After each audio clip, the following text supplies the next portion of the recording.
All right, let's look at an example of the categorical imperative. And let's do so not only to see kind of what it looks like in action, but to look to see how Kant used the principles of logic and reason to form a basis for his system of ethics. All right, so let's say you're in this situation. You owe a friend $5. This person has come to you and said, "Hey, you owe me $5, and I want you to pay me back." Now, you have a range of options in front of you for how to deal with this situation. One of those options is you could just kill this friend, right? I mean, that is an option available to you. You could kill the friend and then not pay the friend back. But remember what Kant says. Kant says, look, every time you make a decision about what to do, you're implying that this is what everyone should do when they are confronted with this situation. You're implying a rule of behavior. And even though this doesn't mean that you get to enforce that rule on others, it means that you are, as a rational person, implying that this is the thing that ought to be done when confronted with this particular circumstance. And the way that you determine whether or not this is something that your action can become a rule is you universalize it. You ask yourself, what if everybody did what I'm contemplating doing?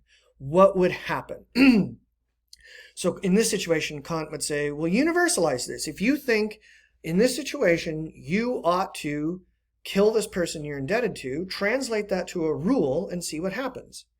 Everyone ought to kill the person he or she is indebted to.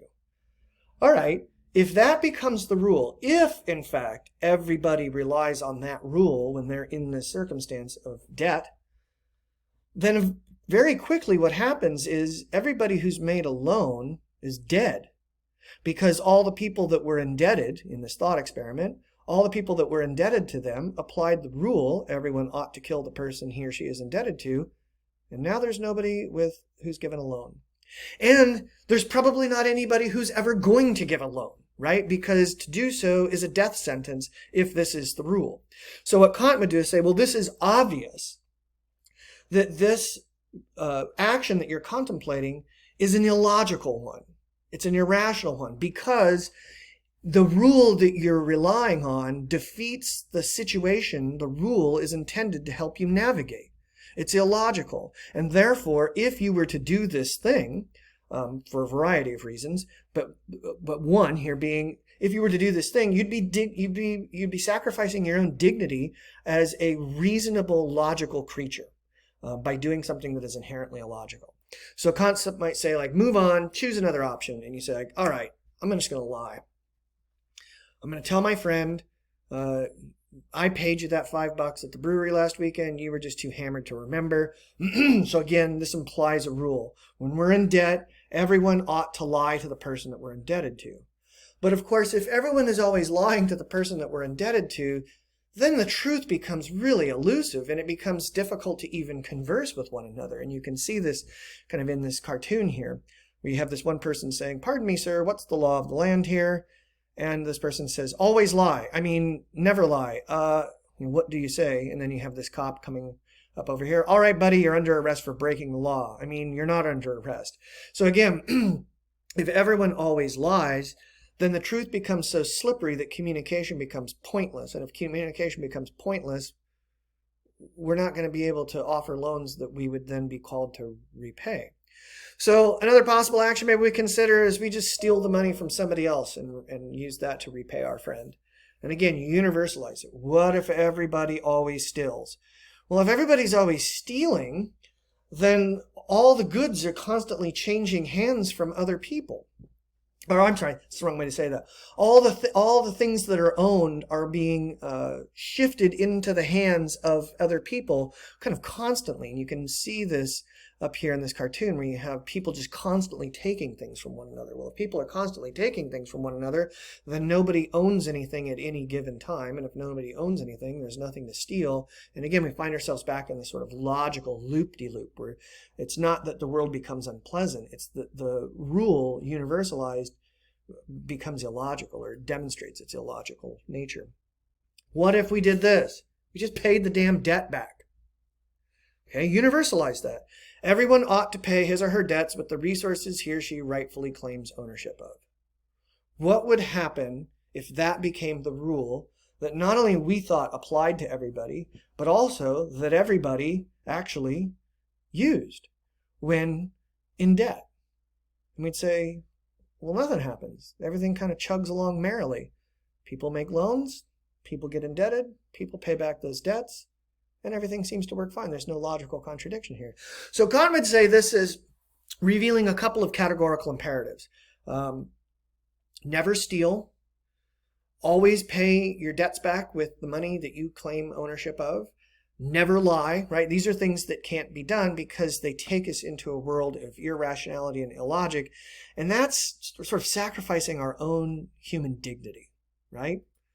So when we talk about the categorical imperative and this idea of universalizability, this idea that our actions imply rules that everybody should be able to use in order to navigate their way through dilemmas, what we're really concerned about here is we don't want that rule to be self-defeating.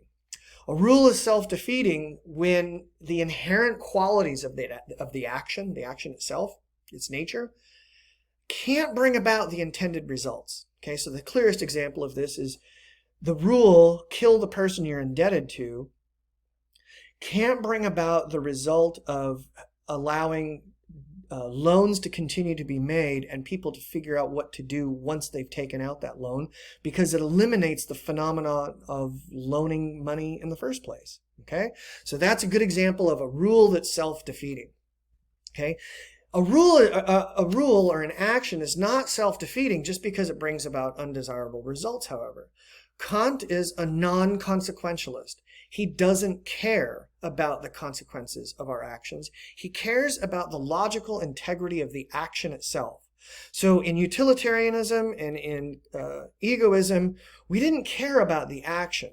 We cared about the consequences. And in some situations, one action, the same action may be moral, and in another situation, it may be immoral. The action is just a tool in consequentialist ethics. But Kantianism is non-consequential. It doesn't give two hoots about the results of our actions. What it concerns itself with is the action that you're taking one that is inherently illogical? Because if it is, you're degrading yourself. You're sacrificing some of your dignity as a logical, rational thing.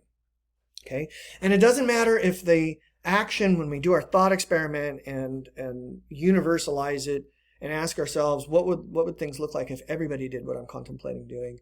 It doesn't matter to us whether or not the world that would result there is one that we'd want to live in, because Kant doesn't care, again, about the consequences. So again, this is a way in which the categorical imperative is different fundamentally from the golden rule.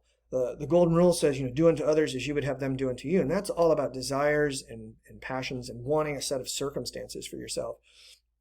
And the categorical imperative is just looking at that the action itself to make sure that it has logical integrity.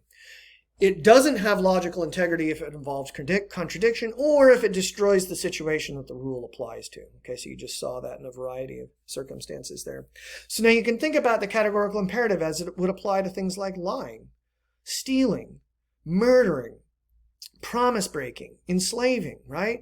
If everybody always broke their promises, nobody would make promises. And if nobody's making promises, we don't need a rule for how to deal with promise keeping. Similarly with enslaving. If everybody's always enslaving everyone else, at some point everybody's enslaved or everybody is an enslaver.